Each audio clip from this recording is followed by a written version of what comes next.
বোমা মারার পরিকল্পনাটা আমি ভেস্তে দিয়েছি ওখানে। আমি পুলিশের স্পেশাল অবজারভার আইপিএস চরণ সিং মিনাকে ধন্যবাদ দেব। তিনি এই দাঙ্গাবাজ মৌলবাদীদের ভালো করে ধোলাই দিয়েছেন। আমি চলে আসার পর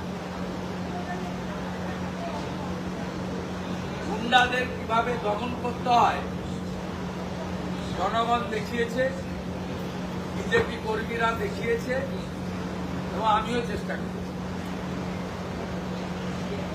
আপনারাও চেষ্টা করুন। 267টা বুথে ভারতীয় জনতা পার্টির এজেন্ট এই প্রথমবার ইভিএম সিল করা পর্যন্ত আছে। 3টি বুথে দিদিরপুরে 4টে নাগাদ বের করে দেওয়া হয়েছিল, পরে আবার আমরা তাদের টিকিয়েছি।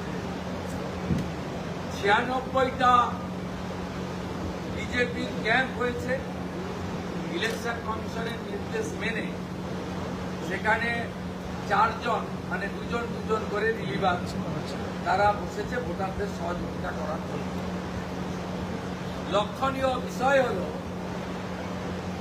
হাউসিং এবং যারা কোনোদিন ভোটদান করেন তারা এবারে ভোট দিয়েছেন। বিগত নির্বাচনগুলিতে 63, 82 এবং 77 নম্বর ওয়ার্ডে মুসলমান বুথগুলোতে 95% করে ভোট পড়ত। এবারে হিন্দু বুথগুলোতে 95% করে ভোট পড়ত। এবারে মুসলমান ভোটের polling 80-81%। Total number of vote 1,60,000।